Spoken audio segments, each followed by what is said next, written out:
We ended the last topology video with this theorem, theorem 17.1. We saw only the statement and today we are going to prove it. So let's just briefly again go through the statement. So we have a topological space in which the following three statements are true. These are statements about closed sets. The first one is that the empty set and X are both closed. We have already seen how in one note, so there is no need to prove this. We have it. The second one is that any arbitrary intersection of closed sets in X is again a closed set in X.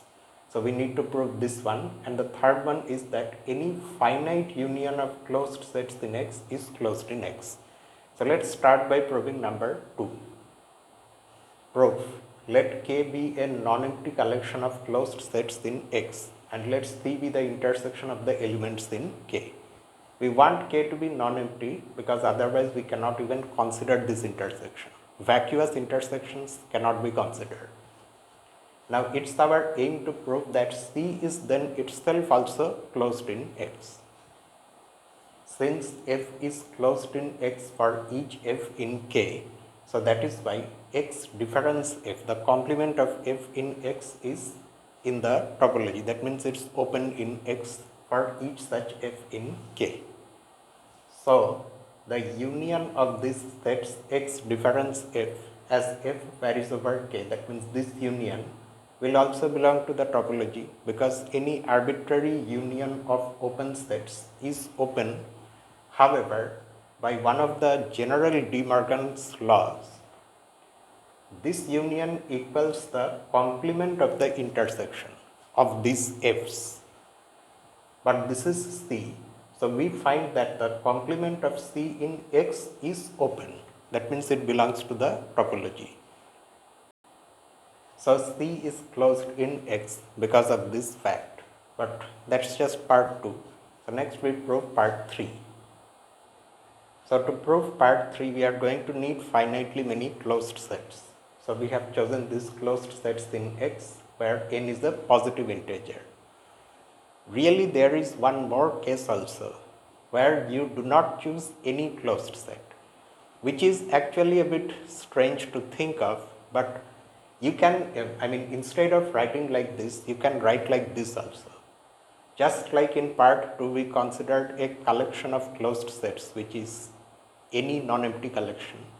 Here, however, non-emptiness is not needed.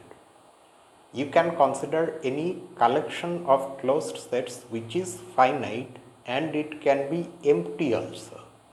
Because this time you will be forming the union of the elements in that collection. So if the collection itself is empty, then the union by definition would be empty, which is already closed. So I am just not writing that case. Okay. I am considering a collection of closed sets which is non-empty and finite. That is why I wrote here where this last index n is a positive integer. N can be 1. That means here there is at least one closed set. And there is one more thing, of course, that these are not necessarily distinct. Now let F be their union. Our aim now is to show that F is closed in X. Now since each Fi is closed, so each of these complements will be open. That means all of them will belong to the topology. But then their intersection also belongs to the topology, because if you take any finite non-empty collection of open sets and take their intersection, then that is also open. However, by De Morgan's law, this intersection of complements equals the complement of the union of the original Fi's. But the original Fi's unite to give you F. So that is why the complement of F in X is in the topology. That means it's open. So by definition of closedness, F is then closed in X. So this completes the proof of part 3. And the proof is now complete. Now let's see what comes next. Let X comma tau be a topological space. Let Y be a subset of X and A be a subset of Y. Now if A is closed as a subset of this subspace Y, you know how Y is a subspace of X? it inherits this subspace topology from the original topology tau. If in this subspace A is closed, then we express that by saying that A is closed in Y. It's a simple way of saying all these things. And based on this idea, we now have theorem 17.2. Again, the beginning is the same setup that you saw here. You have a topological space in which there is a subset Y, and inside Y there is a subset A. Then A is closed in Y in that sense if and only if A equals the intersection of Y with a closed subset of X. This other subset of X is closed in X, closed as a subset of the space X. Proof. So we start by assuming that A is one such intersection. Let A be the intersection of C and Y, where C is a closed subset of X. Our aim is to prove that A is closed in Y. Now this is what we next consider, the complement of A in Y. And it turns out that it is equal to the intersection of Y and the complement of C in X. Let's see how.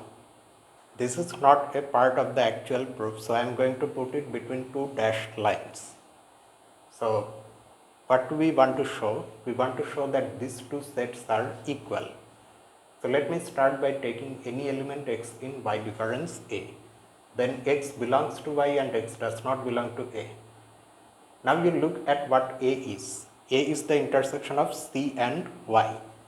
Now X already is in Y. Now for X to not be in A, so X can then not be in C, because otherwise X will belong to A. So that is why X does not belong to C. But being an element of capital Y, X is after all an element of capital X, because inside that space itself everything is happening. So X belongs to capital X and it's not in C, so that means X belongs to the complement of C in X. You combine this fact with the fact that X belongs to Y, so X belongs to the intersection of X difference C and Y. So that's how any element here is also here. So this is a subset of this. Conversely, we take any element Y in this set, X difference C intersection Y. So that means Y belongs to X difference C and Y belongs to Y. Now Y is not in C, and because of that Y cannot belong to A, because A is the intersection of C and Y.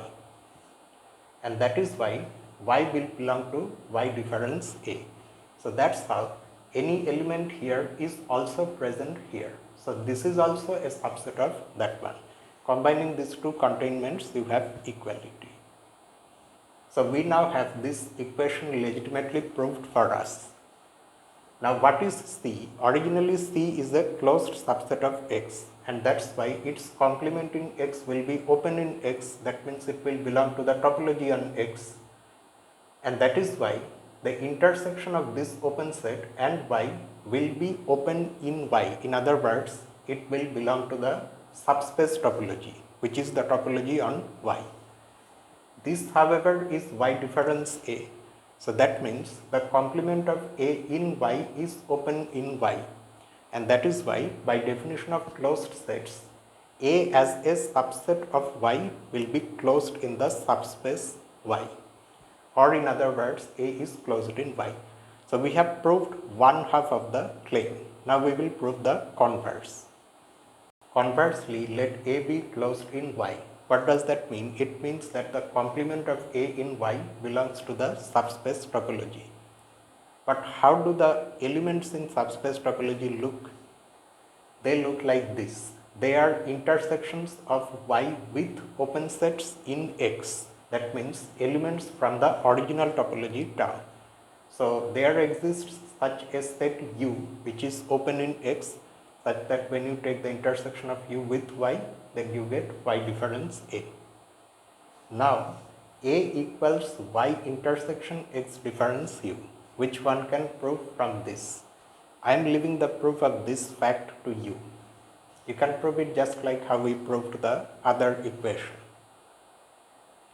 So you have expressed A as the intersection of Y and this other set. which however is a closed subset of X. Why? That is because U is open in X, that's why. So here the proof ends finally. Now there is a special case of the theorem that we proved just now, a corollary. It should be called a corollary, but for some reason the author has chosen to call this also a theorem. And it of course starts thus saying, let X comma tau be a topological space in which you have a subspace Y and inside Y you have a subset A. Now if A is closed in Y and Y is closed in X, then A is also closed in X. Let's see how. Proof: since A is closed in Y, A is of this form C intersection Y for some closed subset C of X, and that's coming from our previous theorem. Now C is closed in X, but something else is also given, that Y is also closed in X, and that is why their intersection is closed in X, which however is A. So that's how the proof is over.